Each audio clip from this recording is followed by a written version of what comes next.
everyone, and welcome to episode number 2 of the Wrestling Supershow Podcast. I am your host, Joey Roberts, and as always, I'm joined by the president of the Coco Beware fan club, James Tingstrom. James, how are you doing today? Hola, senor. Muy bien. Ah, that's good. Very good. Muy bueno. Alright. Oh, yeah. Anything going on with you lately? Nope. Just doing life. Man of few words, ladies and gentlemen. Oh, I've got some words coming up for the event last night. We'll get to that. All right. Well, we were initially going to put out our introduction podcast and then wait a few weeks until the weekend before Mania and then put out our big WrestleMania prediction podcast. But with Roadblock happening, we figured we'd throw in an extra podcast here or there. So we figured we'd go over what we saw, give our predictions as to what we think may happen, heading towards WrestleMania. So this may be short, may be long, who knows? We'll just see where it goes. So Roadblock, took place live from Toronto last night. And we're not going to go over move for move, what happened in the match, because that, those can get kind of boring. But we'll just talk about what we liked in each match, what we didn't like. Now, let me start by saying this, James. This event was very predictable. Oh, yes. Yeah. Very predictable. It was basically just a glorified house show. And the Triple H Ambrose match should be the Mania WrestleMania main event. But, yeah. I just want to say one thing, because I know he's not listening, but hey, Roman, good luck topping that last night. Yeah, exactly. Like, that match last night was so... You just got showed up by the third best member of the Shield. Yeah. But yeah, like I was saying, like, the event, I mean, we'll get more into details later, but yeah, it was very predictable. Like, you knew, without getting into too many spoilers, like, you knew the NXT titles weren't going to change hands. You knew Lesnar wasn't going to lose. I had hoped Ambrose was going to win, but, you knew it wasn't going to happen. And, yeah, we can get into all that, a little bit later. Yeah, let's start with the opening New Day segment. I've got 3 words and an exclamation point.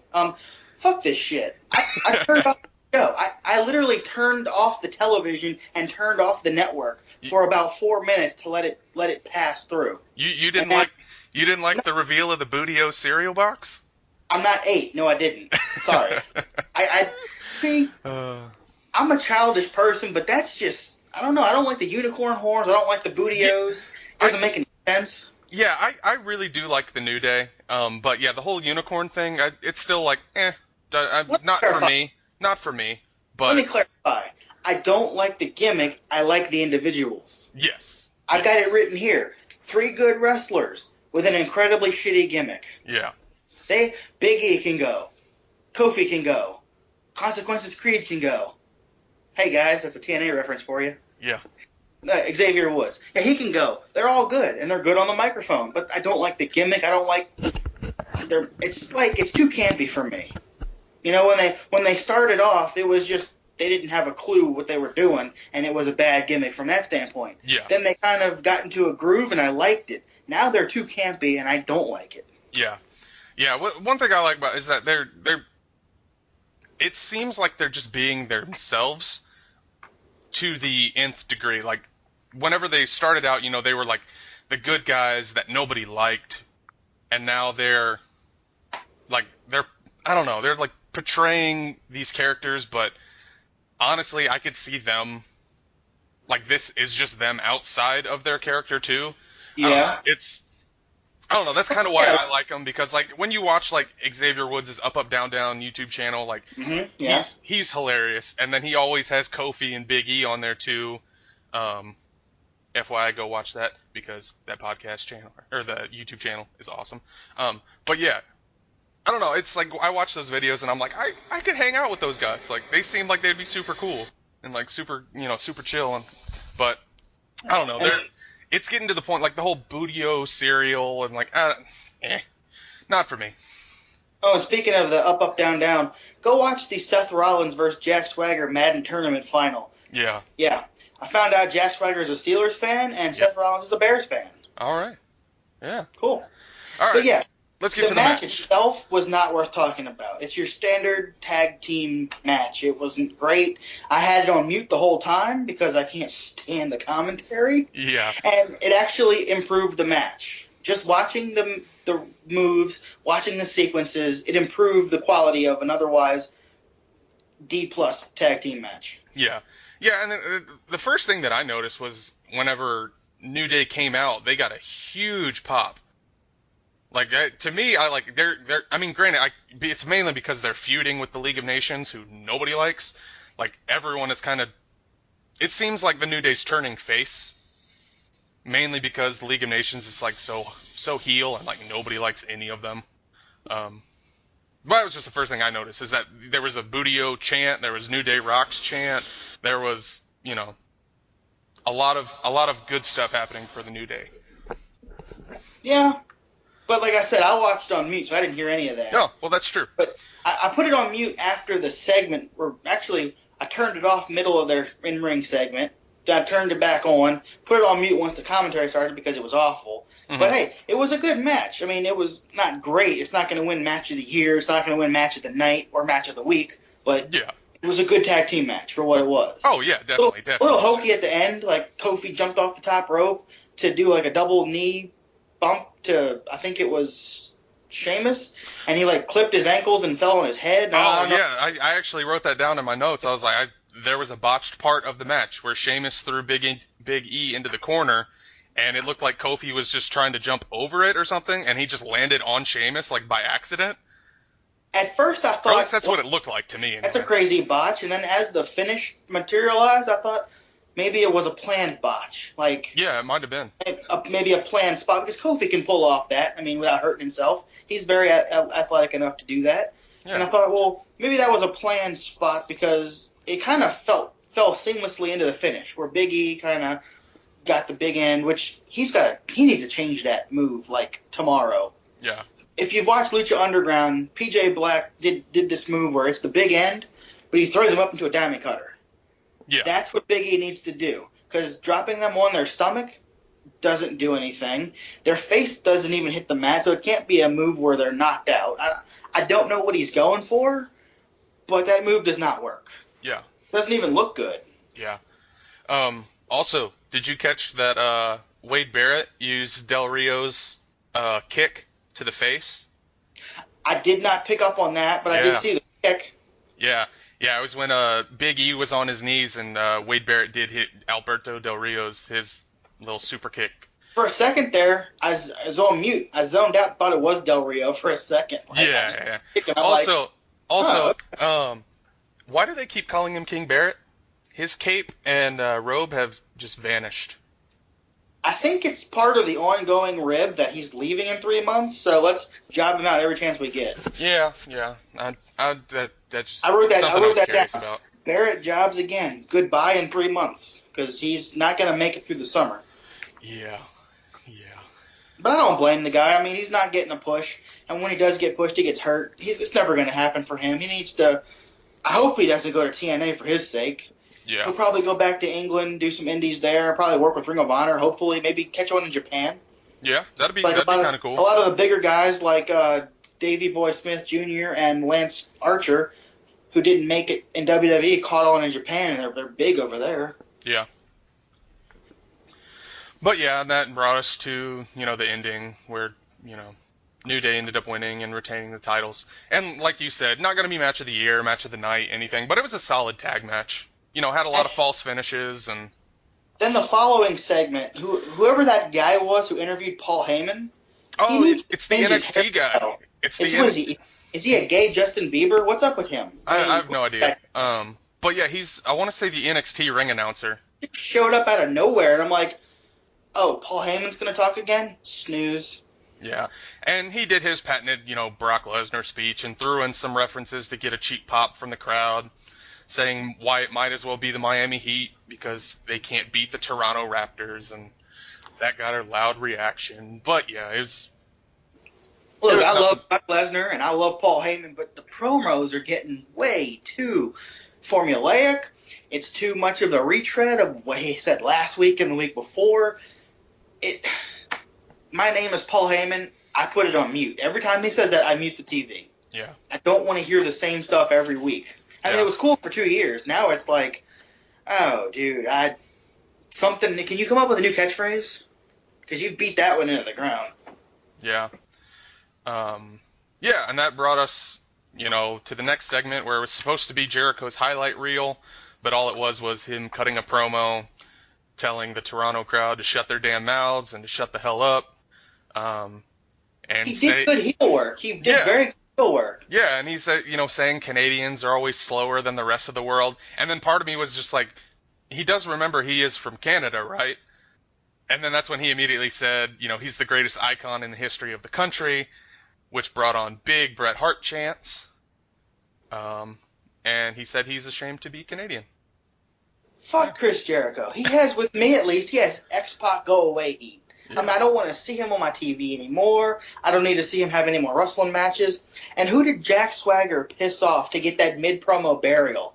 Yeah, he totally crapped all over Jack Swagger, and I'm like, why is he bringing up Jack Swagger? Yeah. And then it turned into a match, which made sense, but I'm like, wait, Jack Swagger hasn't been on TV in like 2 years. What the hell's going on? Yeah, it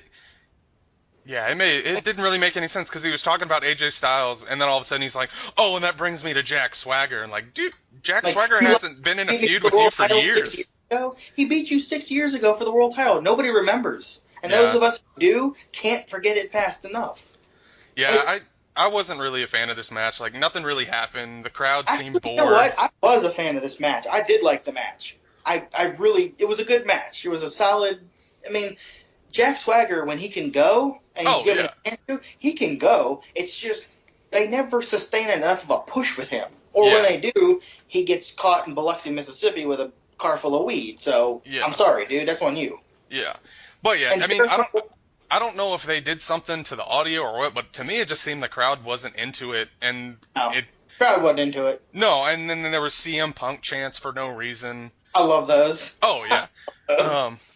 And Jericho is the best in the world at what he does, boring me to death. Yeah, I'm okay. Like I'm a fan of his, but I just don't think he should be wrestling anymore. I mean, he can still put on some okay matches. Like his matches with AJ Styles are decent, but it's because AJ Styles is in the match. Jericho's lost a step and a half at least. Yeah, like if he were to stop wrestling and like come back and just do like a highlight reel here or there for like an ongoing feud, like like with maybe down the line Owens and AJ or something, and he were to come down, be like, oh, it's my highlight reel time. My guests are, Owens and AJ. That'd be cool, but I don't want to see him wrestling every week. I don't want to see him on television ever again. Okay. What I would like him to do, which I know he can't do because of his Fozzy commitments, take the Bill DeMott role. Be the trainer at NXT. Be one of the trainers. He's not going to be probably the head trainer, so maybe the Bill DeMott role is not quite for him, but he's got so much knowledge that he can give to the young guys. He should be doing that. And it's not necessarily teaching your replacement. It's you've already been replaced by everybody. And like a Legends match, like Hacksaw Jim Duggan shows up every once in a while. Sergeant Slaughter still comes back once or twice a year. Yeah. That's cool. I mean, I could tolerate Jericho in that respect, but I don't need to see his WrestleMania run every year. Like, it's just getting old. Yeah. And I don't understand this match. I mean, it was a good match. Don't get me wrong. I liked it. Yeah, this match just came out of nowhere. Jack Swagger versus Chris Jericho. Why? Question mark. Why did it? Why these two?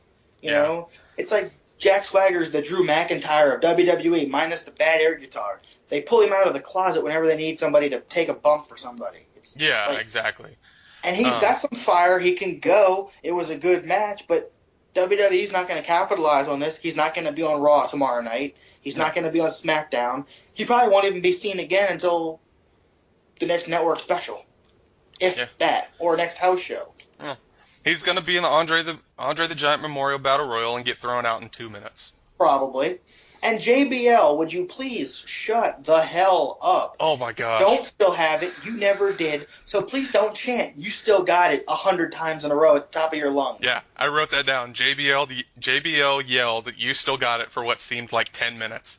It was just awful. I finally muted the TV because I couldn't listen to that anymore. Yeah. But JBL, you don't still have it, and you, quote, never did have it. So stop. Yeah. Even when we thought he was a good announcer, it's only because Michael Cole was that bad, okay? JBL was never a good announcer. Yeah. Just stop. Yeah. Oh, the next up, the video package for the Mechanics versus Kaz and Enzo. That's an A+ video package right there. Yeah, definitely. Oh, and the Mechanics are a great tag team. They're probably not going to get over at the same level on the main roster because they're so old school, but there's more than enough room for them on the main roster to be that old school, hard-nosed, ground-based tag team.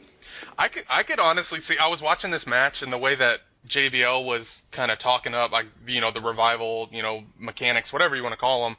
I won't call it Revival. It's not going to happen. Oh, yeah. But the way JBL was talking it up had me thinking, like, further down the line, like, maybe JBL could be, like, their manager. And I think it'd be cool, like, if JBL was their manager and then, like, American Alpha came up and Angle was American Alpha's manager. I don't know. I thought that would be kind of cool. Like a 3-on-3 Survivor Series match or something, or maybe a 4-on-4 if you had a guy. I don't know. It's just an idea. I thought it'd be kind of cool.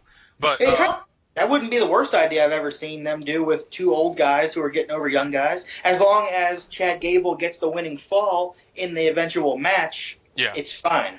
Yeah. Because Jason Jordan is going to be huge. Oh, yeah. But Chad Gable needs the rub early so people will take him seriously. Yeah. Because he is a smaller guy. He's even smaller than Kurt Angle was when Kurt Angle first started. So he needs the rub just to get over, because once the fans accept him as a legitimate threat, he's, the sky's the limit for him. He'll be as big as Kurt Angle was. Yeah.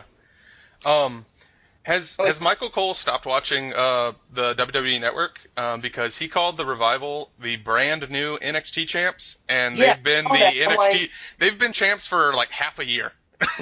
They've been champs since the summer, haven't they? Like the Brooklyn special? I went online and I looked it up, and it said like 120-something days they've That's been right, champs. The one I'm back in November. Okay. Like half a year. So obviously Michael Cole has we already knew who was going to win. Doesn't have a network subscription. I wrote it down. We already know who's going to win this match. Let's just have a good match. Yeah. They didn't have a good match. They had a great match. Yeah, this match was awesome. I'm going to go ahead and say this was my match of the night. Oh, yeah. Because, my God, the Kaz and Enzo, these people know who they are. And this wasn't a smart crowd. This wasn't a WrestleMania crowd or the Raw the night after. This was your average Toronto crowd.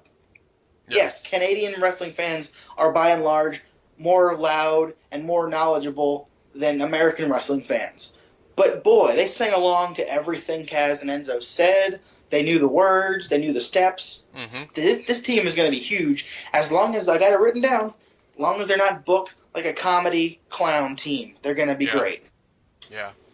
I mean, I honestly see them as kind of like a modern-day New Age Outlaws kind of thing. They're both good workers. They've got, the intro thing where he talks and the crowd chants with him. They've put on good matches. Definitely. They're definitely, to me, they're the modern day New Age Outlaws, and I love the New Age Outlaws growing up. Oh, totally. Yeah. Now, mid-match, to start talking about this new panda exhibit at the Toronto Zoo, which they shoehorned that one in there on purpose so they could rip on Enzo's hair some more. What does his hair have to do with baby pandas? Michael Cole said something along the lines of, hey, Enzo must have gone to the panda exhibit because look at his hair. Yeah. What? Huh? I did laugh whenever JBL said that Enzo and Donald Trump got their hair cut at the same barber. Yeah, I just kind of ignored that because I'm like, stop making fun. Okay, they're making fun of his hair. Next they're going to make fun of his accent. Next they're going to make fun of his shoes. And then he's the comedy guy. Next he'll be Santino. I don't want that to happen. I want them to take him seriously. Yeah. Yeah, there was lots of NXT chants, lots of This Is Awesome chants. But I think my favorite moment, I mean, they do this multiple times, but whenever Cass used Enzo like a battering ram and just like threw him outside the ring. Yeah. That part was just awesome. Two things that really stuck out to me. The shatter machine on Kaz on the outside. Yeah. And the top rope shatter machine. That was just awesome. he jumped off the top rope to do a code breaker. I'm like, what the fuck? That was the coolest. Yeah, that was just awesome. That was definitely match of the night for me. American Alpha, their finishing move is similar, where Jordan throws him up and Jordan throws him and Gable catches him in some like suplex. It's kind of a similar type thing with the Shatter Machine. It can look really bad when they don't hit it quite right, but when they hit it flush, it's the best looking tag team finisher since the Demolition what's that? Demolition device that the Road Warriors used? Yeah, the Legion. It was the Doomsday device. That's the best looking finisher since the Doomsday device. Yeah. I like it because it's like a 3D mixed with Jericho. It's unique. It's like... It's something we've never seen. They're ripping off the code breaker, but Jericho ripped off the code breaker from Shelton Benjamin, so who cares? But that was definitely match of the night for me. And that brought us to the backstage segment. The mechanics are legit. That's my last point. The mechanics are legit. Oh, yeah. They're going to be... If they can, not be booked like just two faceless guys on the main roster, they're going to be big time in the tag team division. Yeah, I could see them being huge. But that brought us to the backstage segment with Natalya, and all I wrote down was eh. Okay. It wasn't. I've got WWE logic dictates that Natalya will dedicate her losing performance to her cancer-stricken uncle. Yeah. Hey, now we know you're losing this match, so let's go ahead and dedicate it to your uncle, who's a has-been in Toronto. If it were in Montreal, it would have made more sense for them to write that into the story. But Toronto, he's not even from Toronto. I don't quite get all the Bret Hart references on this show. Yeah, I mean, these for I know he's Canadian, but I mean, Canada's a big place. Yeah. There's other places in Canada. Yeah, I mean, this match was all right. I mean, nothing really stood out to me, but there were some times where I caught myself, I wasn't even paying attention. I was just I had it on as like background noise. But yeah, I mean, Charlotte can wrestle, Natalya can wrestle, but I don't know. I kind of clocked out. This didn't work for me. I mean, they're both good in the ring, but this match just didn't work for me. Yeah. It was a match, a woman won, next story. I mean, it just happened. Yeah. And Natalya, the typical dumb babyface, why would you let go of the sharpshooter just cause? Yeah. Like, Ric Flair didn't get in the ring. He was just standing there talking, and then you let go of the sharpshooter and get rolled up. Like, what? Excuse me? Why would you do that? But yeah. Oh yeah, that's right. Because you're the dumb babyface. Yeah. Anyway. But yeah, and then Charlotte used that distraction to roll up Natalya. Yeah. I mean, not a bad match, but I've seen tons way better. And then next we had a legendary Brock Lesnar video package. Oh, but before that, I have a quick question. They did a WWE Network like promo, like commercial. Mm-hmm. Why are they not promoting NXT? Like, that's one of the only reasons why I watch the network. Like, they're promoting, the Eddie Christian show, all these, the new upcoming cartoon, WWE Camp. They're promoting the Hall of Fame and WrestleMania going on that weekend. No sight of NXT. Because that's the stuff that they want you to watch, and no one's watching it. Yeah. I watched Stone Cold Podcast. Yeah. I love the other than NXT, the best thing that's new, original content is the Stone Cold Podcast. Yeah. Even people who he's had on his regular podcast many times before, they're still fun to listen to. Oh yeah. Yeah. Like Paul, he was on the Unleashed show like 3 times prior to the network version. And they already talked about all that stuff previous. But it was still fun to sit there and watch them tease a match for WrestleMania that's never going to happen. Oh, yeah, exactly. And the way that he ended it, and Austin was so pissed off, it was like, oh, you need to get out of here before I change my mind and beat your ass kind of thing. So I was like, yeah, I thought that was kind of cool. But yeah, that was just, it caught my attention. That was all I wanted. Yeah, it was just, makes no sense why they're not pushing NXT. But it makes sense with all the rumors of the whole Vince McMahon thing saying they're kind of like a sideshow. Yeah, and see, the first thing I wrote down was Bray Wyatt, the jobber of worlds, versus Brock Lesnar. But then they turned it into a handicap match that never really turned into a handicap match because the only person that fought was Jobber Wyatt number 2. Yeah, and that's kind of what I put down too. I was like, they advertised the match as Bray versus Brock, but Bray ran the entire match. Classic WWE booking for Bray. Talk up a huge game and then make him look weak. this match outcome and the way they book this match will dovetail perfectly into a scenario I want to pitch at the end of the show. Yeah. But getting there, a token big guy dive by Jobber Wyatt number 2. Yeah. There's 4 jobbers, by the way. There's Jobber Wyatt. There's Jobber Wyatt number 2, 3, and 4. Kind of like the Dudleys back in the day. There's like a bunch of clones of the same guy. Yeah. They always job. They never get over. It's like, I understand why they didn't put Bray in this match and he didn't even get physical, which, again, I'll say why later. But people, you probably know why. You probably see what's coming, but it's kind of obvious, to me at least.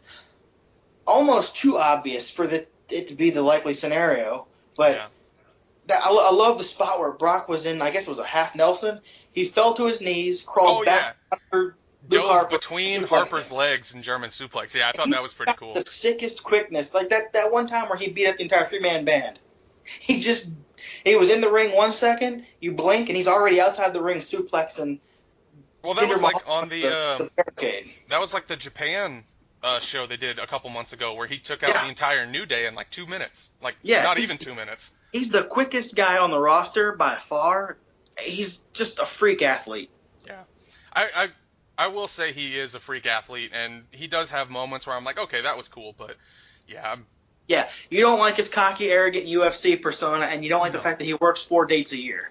Yeah, and the fact that he uses one move over and over and over and over.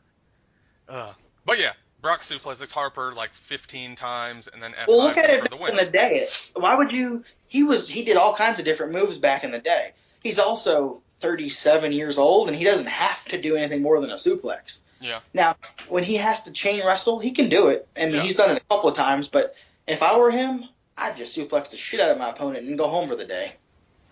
Yeah, I mean, that's what he did to Cena. It got him a 7-month title reign as world champion. Yeah, that's true. But yeah, I mean, it was typical, WWE booking for Bray, and it sucks because like I like Bray Wyatt, but they constantly make him look weak. Like he's been in how many WrestleManias and never won? Nope. 3? 2? How many? I think I even tweeted this out on our account. I was like, oh yeah, hey, Bray, Brock Lesnar conquered The Undertaker at WrestleMania. You didn't. Yeah.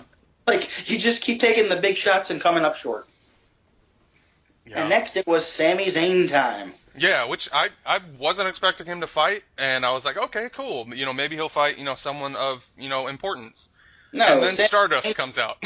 Star Jobber. Yeah, exactly. But it's not the gimmick is not cute anymore.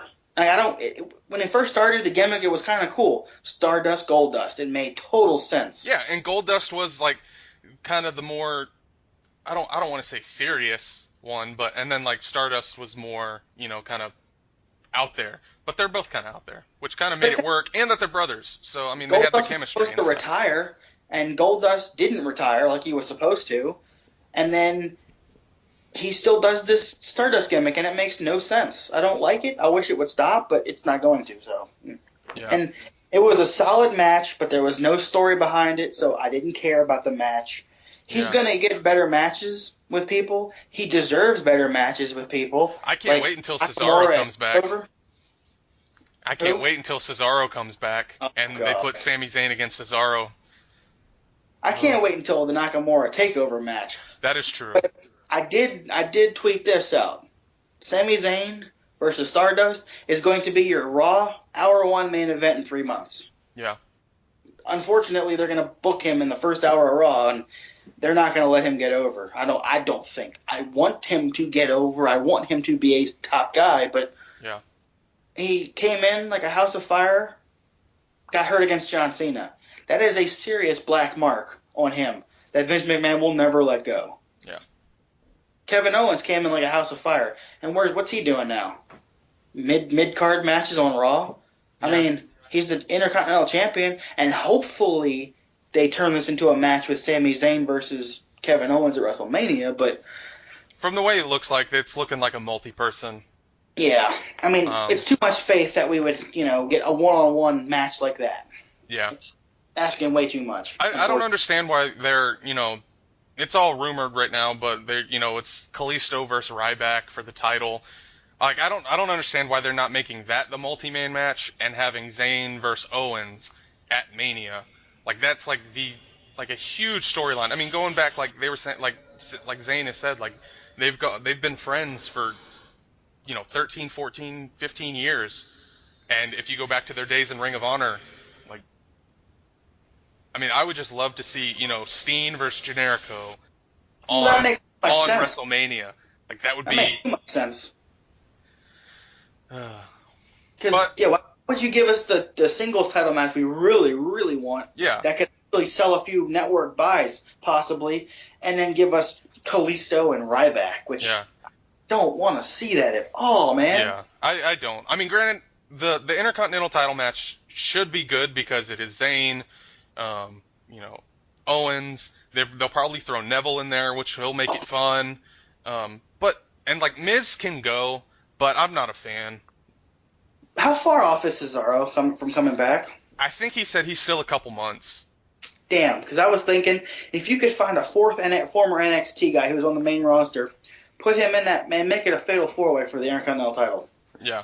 I was hoping, like, if they weren't doing the whole Jericho-AJ feud right now, I was hoping for an all-indie IC title where it'd be Owens, Zayn, Neville, and AJ. I thought that'd be kind of cool for a four-way. Yeah. But I guess we can go back to this match. I mean, to me, it seemed like the crowd was out of it for most of the match.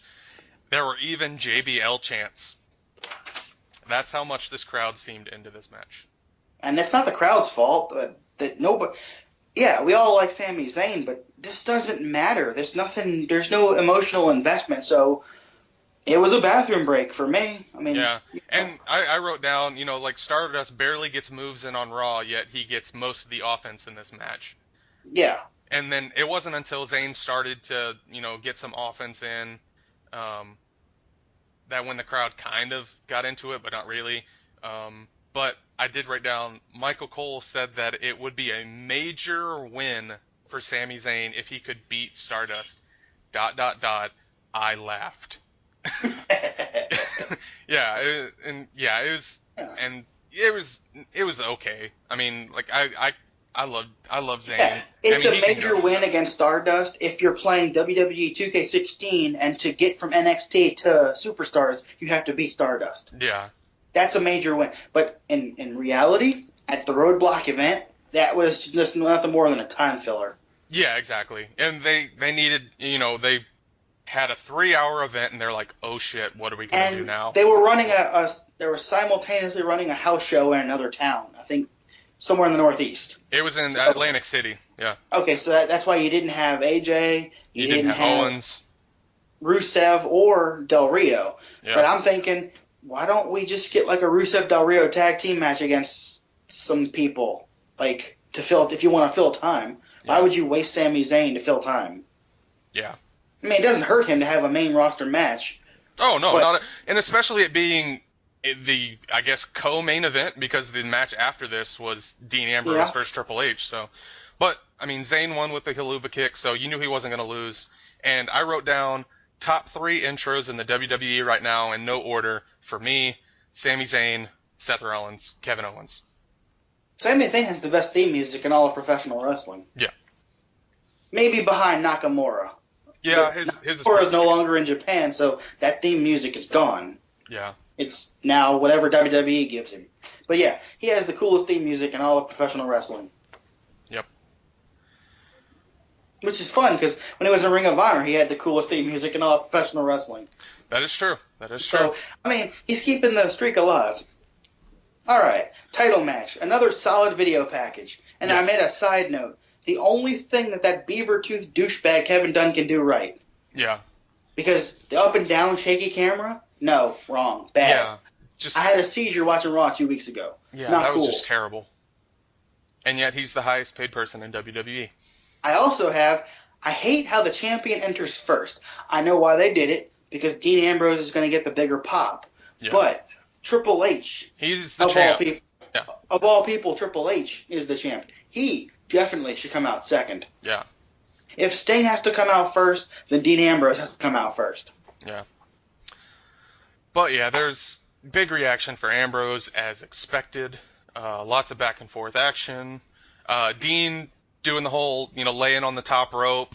I thought that was kind of funny. And then he immediately got off the top rope and did a quick little suck it motion towards Triple H. I missed the first one. I didn't miss the second one. Yeah. Well, the first one was really super quick, and he really didn't even do it. He just used his wrists. Like, it wasn't even like a huge one. It was just kind of like he stood eye to eye with him and just like quick little motion. But yeah, this like I mentioned at the beginning, this should have been the Mania main event because this match was awesome.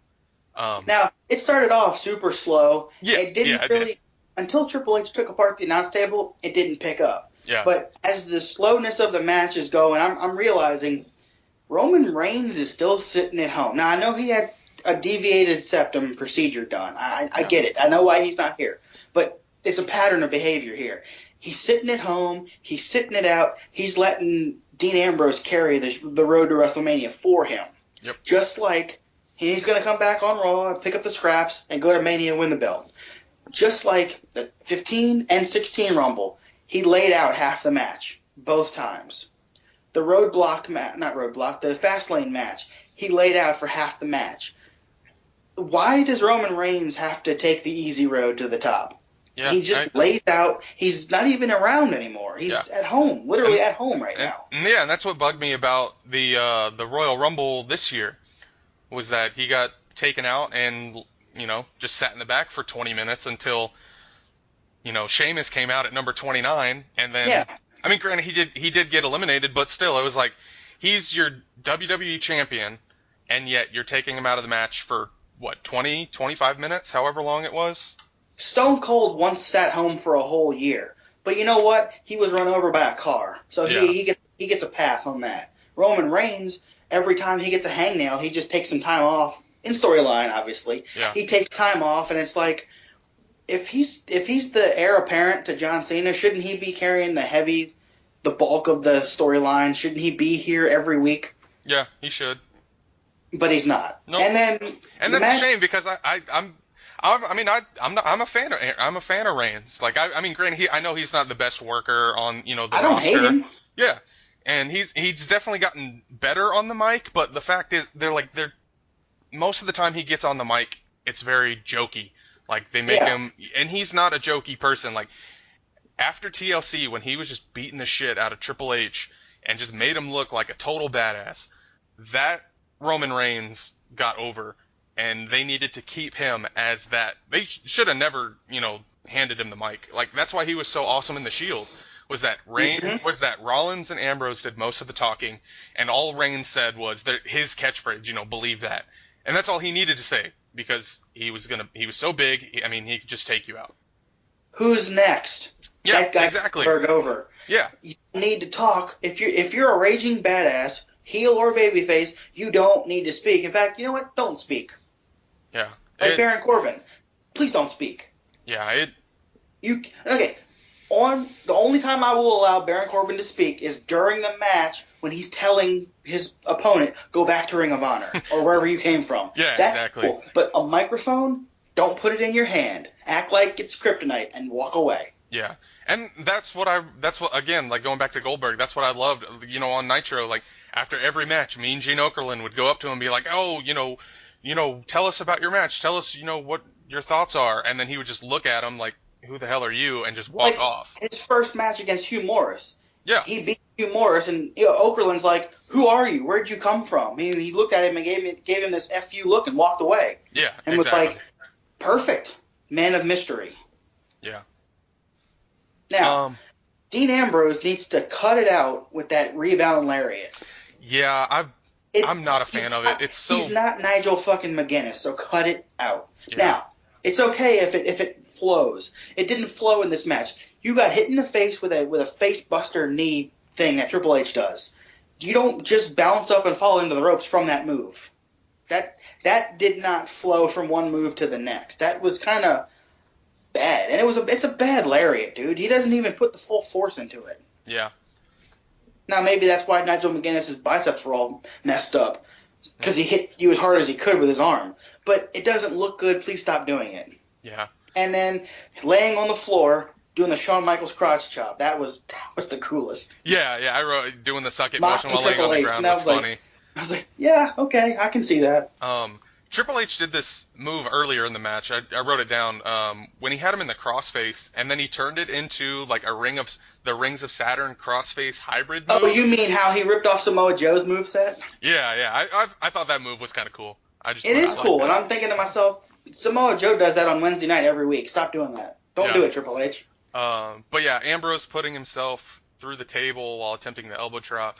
It was a good spot. I don't know if it deserved the holy shit chance that the crowd was giving it.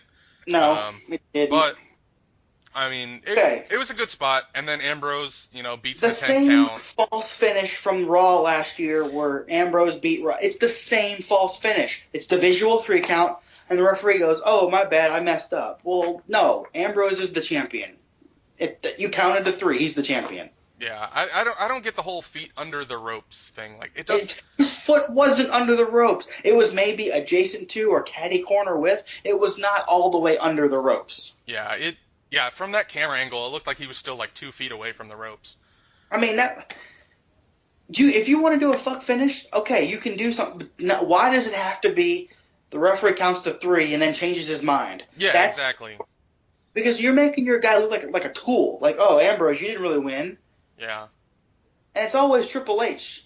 Jericho did it, 16 years ago Jericho had the same kind of finish where he got the pin, but I think he was holding the tights or his foot was on the rope or something on Raw, and he lost the belt to Jericho, Triple H did, and then the McMahon-Helmsley faction stepped in and took the belt back and fired Earl Hebner.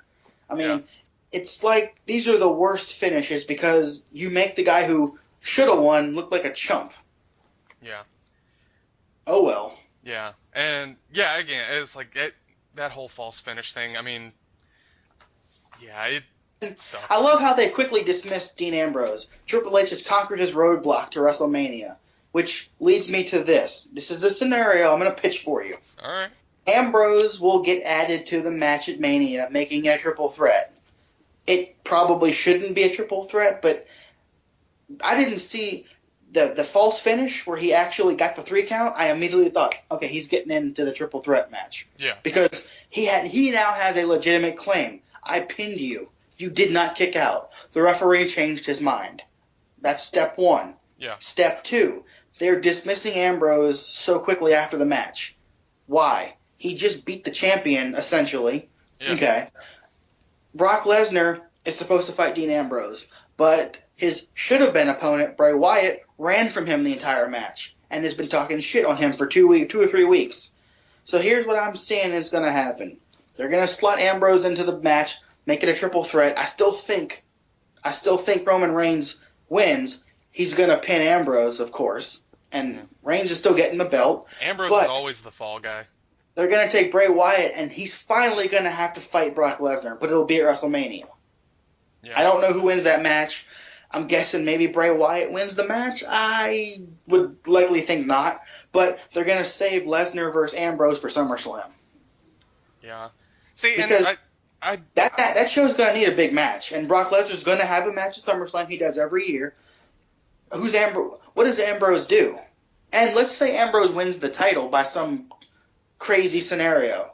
That makes a SummerSlam postponement even better, because now Brock Lesnar finally gets his hands on Dean Ambrose, because he couldn't put him down 2 weeks ago when he beat him down in the parking garage. You know, they can really go either way. They can either do the Ambrose match at WrestleMania and just get it over with, or postpone it and build the heat a little more. Yeah. See, and I read something online saying that the reason Bray wasn't even touched in the match is because they're trying to build up the feud between Lesnar and Bray and potentially have that further down the road. But I don't know. They could do that at SummerSlam too if they wanted to. Yeah, and that's what I'm thinking too, because there's really, I mean, yes, there's Payback, there's Extreme Rules. I'm sure there's a Money in the Bank pay-per-view somewhere in between then. Yeah, there's like 4 pay-per-views in between, or 3, at least 3. But yeah, I could see, them still doing the Dean Ambrose versus Brock Lesnar match at Mania, and then having Lesnar coming out of that match, whether he wins or loses, coming out of that match and being like, this, Bray Wyatt, this started, at Royal Rumble, I'm tired of all your crap, whatever. And that the feud just builds until SummerSlam. I mean, I could see that happening, but now, when they did the Undertaker Brock Lesnar match at WrestleMania 30, Paul Heyman talked about it for a whole year, and then Undertaker wanted his revenge. Because Paul Heyman wouldn't let it go. That's how they worked up a second Brock Lesnar Undertaker match. Yeah. Doing that specific thing for Brock Lesnar and Bray Wyatt, yeah, you could kind of keep it going until, like, say, SummerSlam and say, well, this has been going on for so long, but Brock Lesnar's not going to be on TV for the next 3 months, and nobody gives a shit about Bray Wyatt, so when they pick this up later, I'm not going to care. And I doubt half of the rest of the crowd's going to care. You should probably strike while the iron's hot and do this match, because let's say Bray Wyatt wins. Then you can do your rematch later on down the line and say, you got me at Royal Rumble, you got me at WrestleMania, I'm going to get you at SummerSlam. Yeah. But just to hold off the match for another 4 months, I don't like that at all. Yeah, it does. But then again, I don't like a Dean Ambrose-Brock Lesnar match at all.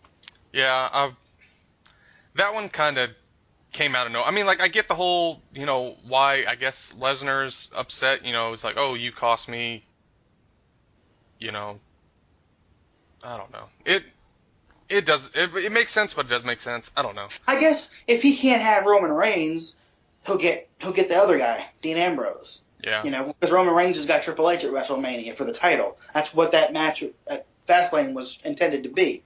A number one contender match, so you'll just get the guy left over. But it's like, I don't buy for a second that Dean Ambrose can hang with Brock Lesnar. No. Now, I can buy all day that he keeps getting up from the beating.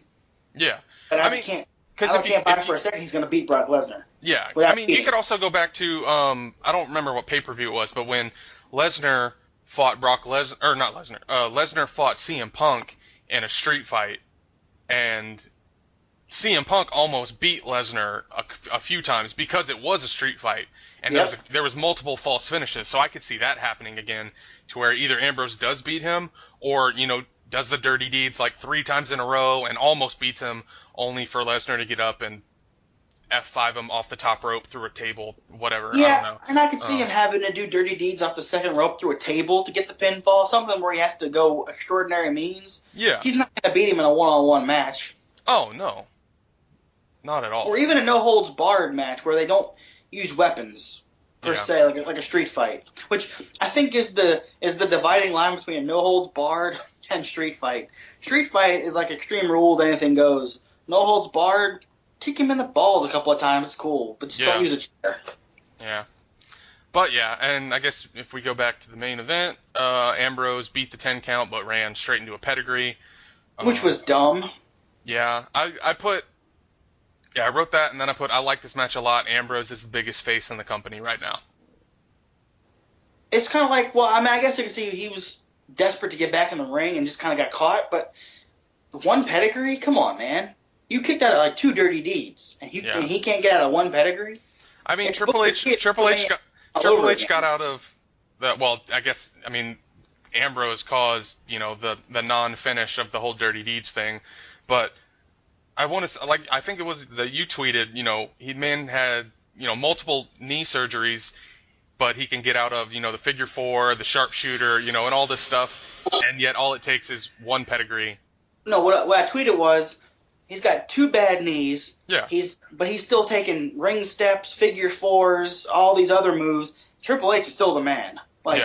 He doesn't have to do any of this. He could book himself as the world champion and be like, take his matches like a Jericho does, where he does just enough to look good, but doesn't take too many crazy chances. He took a figure 4, a sharpshooter, ring steps. I mean, the whole game plan for Ambrose was to beat on Triple H's knees. Yeah.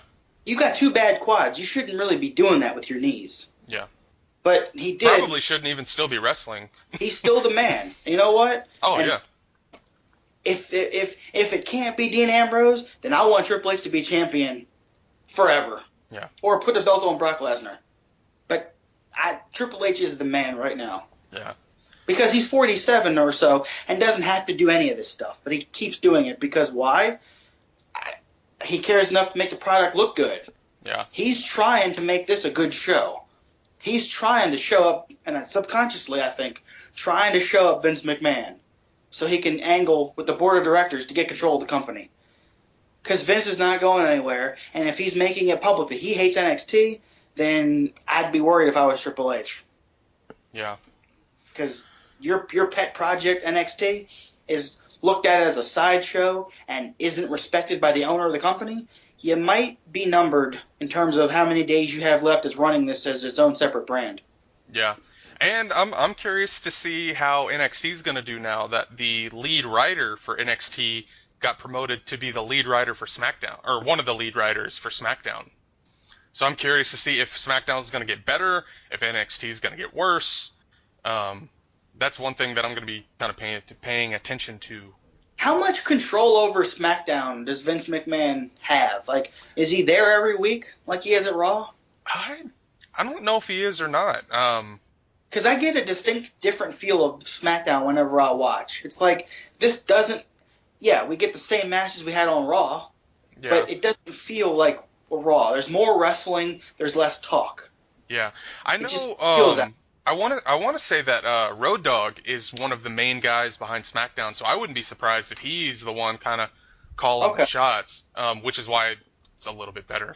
And yeah, SmackDown's only 2 hours, and maybe that has something to do with how it feels differently. Yeah. But and maybe a single hour makes a show feel worlds different. I don't know, but SmackDown feels much easier to watch than Raw. Yeah, and you have Mauro Ranallo who actually calls moves. Which Michael Cole started doing that last night. If you notice, I kind of feel like the social media presence of Mauro Ranallo is getting to Michael Cole because he was calling moves. He was talking about outside companies. It's like he was picking up the slack that he's been leaving for the last few years. Yeah. Which, hey, if Mauro Ranallo makes Michael Cole a better announcer, more power to him. Yeah. If it makes him pay more attention to the smaller details, hey, that's better for everybody. Yeah, that's true. Well, yeah, is there anything else you want to talk about before we end the podcast? Other than changing around the two big WrestleMania match scenarios based off of how Bray Wyatt ran and Dean Ambrose performed, that's my big prediction is probably as quick as tomorrow night on Raw, they're probably going to make a change. I would hope they make a change. I honestly don't want to see a triple threat match again. I do want to see a good one-on-one match, but you know what? You can't ignore heat. And Dean Ambrose is maybe not white hot, but he's kind of blue hot. I mean, he's heating up right now. You might want to strike while the iron's hot. Yeah. I mean, they should have put the belt on him at Elimination Chamber last year, but they didn't. You know. No, but they didn't. That was last year. Don't make the same mistake again this year. Yeah. Now, Roman Reigns gets screwed over by Dean Ambrose by being inserted into the match and winning, or by not winning, and Reigns doesn't get the belt, and makes a perfect heel turn. I think he should turn heel. Because it's not going to be Dean Ambrose's fault that Roman Reigns loses, but Roman Reigns can be the spoiled, bratty heel where, he gets angry that he didn't win, takes it out on his best friend, beats him up, and that's a good payback match or Extreme Rules match. They could have a great match at Extreme Rules. Throw some weapons in there, maybe a kendo stick or two. Oh, yeah. To this day, the best Roman Reigns matches I've seen have been his Last Man Standing matches, his Hell in a Cell matches, like all of his hardcore matches, like are some of the best matches I've seen. And then his match with Lesnar last year was pretty good, even though Lesnar. Here's a scenario for you, and it's because you tweeted out something that Roman Reigns will be main eventing Mania for the next 3 years or something. Yeah. Okay, how about this? Roman Reigns doesn't win the belt because either Dean Ambrose costs him the belt by being in the match, or let's say Triple H just naturally retains the belt by cheating. Roman is so bent that he lost. He tears up the announce table. He destroys people and whatnot. Turns heel.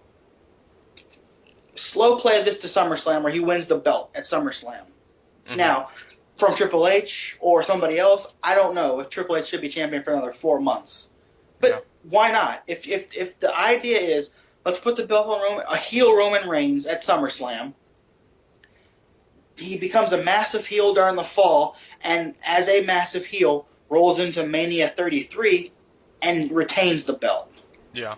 He'll have his WrestleMania moment where he retains the belt, and he's now the heel he needs to be. Mm-hmm. And maybe by WrestleMania 34, he gradually goes back to that babyface territory by the fans naturally turning him back babyface. Yeah.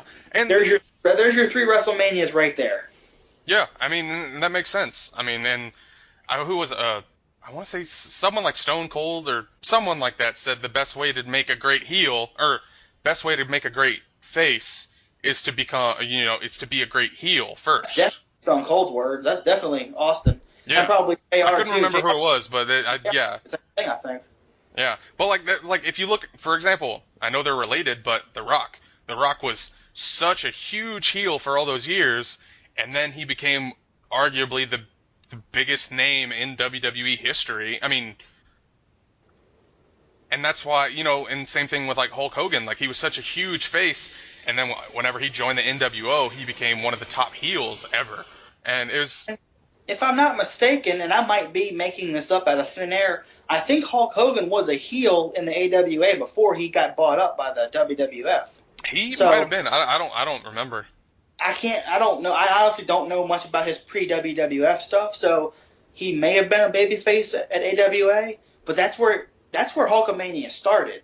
And he had that character fleshed out before Vince McMahon marketed the character. Mm-hmm. So he was something before he started as this babyface. They all started as something else before they were this monstrous babyface.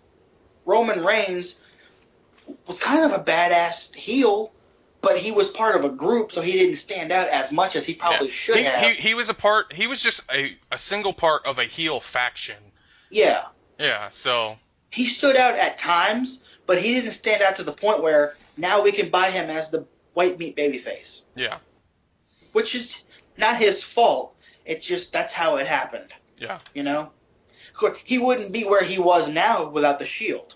So saying that kind of limited his growth, it's totally unfair. He had to have that before he could have this. He just needs more of that before he can be this. Yeah. I think he should be I want him to be a heel. He's cooler as a heel. Yeah. Or how about this? Not just a heel, but a quiet ass kicker. I'm not the only person who says this. Neither are you. Everybody says the same thing. Just a quiet ass kicker will get him over so much more than a don't ever smile again. You can be the babyface, but don't ever smile again. Goldberg was a babyface by trade. He never smiled. He just destroyed his opponent. And it was more of a business thing with him. You put him in front of me and I knock him down. I'm here to win. Yep. I'm here to get the belt and be the big star. He never talked. He never smiled. He didn't have a whole lot of friends. In fact, he didn't have any friends. You put an opponent in front of him and he runs through them. Yep. Do that with Roman Reigns. Yeah. He's not going to be undefeated, and he shouldn't be undefeated. Oh, but, no. I mean, somebody cheats him out of the match or whatever, like the Authority would. He goes on a revenge mission, basically. Yeah. Well, but only thing that I want to say, I guess, before we end the podcast is that at the Atlantic City show last night, Kevin Owens took on AJ Styles in a 30-minute Iron Man match for the Intercontinental title, and I can't wait to actually see that come to life, hopefully after Mania. But there is a video that a fan took, he's probably like second, third row, where Owens just grabs a mic and he talks for like 3-4 minutes, and he congratulates AJ, says it was an honor to fight him, and that it took both of them way too long to get to the WWE, can't wait to fight him again, and then in pure Kevin Owens fashion, flipped the script and automatically started talking about how it was his show, and he's going to be the best Intercontinental champion ever. I just want to bring that up just because I think he's just so awesome on the mic. But yeah, after he said all that, AJ came back into the ring, did his springboard Superman flying forearm thing, and then held up the Intercontinental Championship, which I thought was kind of a cool thing to see. Which leads me to a point that I want to make. Fuck you, Vince McMahon. That was on a non-televised house show, and I had to sit through Sami Zayn's Stardust What the fuck? I had to sit through New Day League of Nations, Yeah. and that was a non-televised IC title match? Man, go fuck yourself, Vince. Yeah, it didn't make sense. I mean, like, I get they've got multiple touring, groups, but that's a match I would have liked to have seen rather than, I don't need to see Charlotte, Natalia, or, I'm okay with seeing the New Day, but, yeah, I mean, put the New Day in a talking segment. I don't need to see them wrestle. Yeah, like, I don't care to see Jericho versus Swagger. Like, no, and those 3 matches, or let's say you get rid of the tag team match and the Divas match. There's 30 minutes right there. Yeah. That Divas match was 13 minutes. That tag team match had to go at least 12 minutes. Yeah. That's 25 minutes you have to work with. Shave some time off elsewhere. You could have had that IC title match on this show. Yeah. It's a joke. Yeah, it doesn't make sense. But yeah, I saw the video of him grabbing the mic earlier, and I thought that was kind of cool. I just wanted to bring it up. I'm glad you did, because now I really want to see that match. Yeah, exactly. So yeah, anything else before we end the podcast? Not really. We're gonna try to have a show this upcoming weekend. I don't know what we're gonna talk about. Yeah. There's not anything happening, but we'll do something. Yeah, I'll probably just maybe do our start our normal format of which means I actually have to watch Raw this week. Oh my god. Yeah. Yeah. Hey, you can mute it. I mean, you said earlier you muted it, and the action seemed better. Yeah. I'll insert my own commentary. Yeah, exactly. I'm sure it'll be better than Byron Saxton. Did you see that segment on Raw where Shane McMahon backed out of his match with The Undertaker and substituted John Cena? What? Wait, hold on. I'm gonna say John Cena will make an appearance on Raw tomorrow night. All right. And maybe Shane McMahon doesn't fight The Undertaker at WrestleMania. I don't know. At the WrestleMania 33 press conference, Cena said this is the first time in 15 years he won't be wrestling at WrestleMania. Ah, damn it. Yeah. I didn't even know that happened. Yep. Yeah, when they did the Mania 33 press conference in Orlando, he was there, and he said this is the first time in a decade and a half that he's actually going to get to be able to watch WrestleMania. Well, if it happened at the press conference, they usually play those pretty straight. Yeah. They usually don't mess around with press conferences. Roman Reigns was there, so it makes no sense why they're keeping him off TV. But that's classic WWE booking for you. Yeah. But yeah, so I guess that's gonna be it for this week. If you want to follow us on Twitter, be sure to follow us at JJ Wrestling Show. Go like our Facebook page, Joey and James Wrestling Super Show Podcast. Follow us on Instagram at JJ Wrestling Super Show. Where can they find you on social media, James? You can find me at James Tangstrom on the Twitter. All right. And if you want to follow me on my personal account, you can find me at Space Jam is my jam. And more importantly, if you want to send us... What about our email? Oh, yeah. If you definitely want to send us emails, hate mails, suggestions, anything you want to see us doing, any shows you want us to see, or any shows you want to hear us, break down and, do a Royal Rumble 92 recap or something. Send us some mail at jandjwrestlingsupershow@gmail.com, and that's JANDJ, not the symbol. Well, folks, that's going to be it for this podcast. Be sure to be on the lookout for our next episode, like James said, coming out this weekend. And be sure to be on the lookout for our WrestleMania weekend podcast coming in a couple weeks, where we're going to discuss everything going on that weekend, from TakeOver to the Hall of Fame, Mania 32. There's a Ring of Honor Super Card of Honor. There's a couple Evolve shows going on. So yeah, just be on the lookout for that. And yeah, so until next time, y'all have a great week, and we will see you. Adios, amigos. Take care. Alrighty.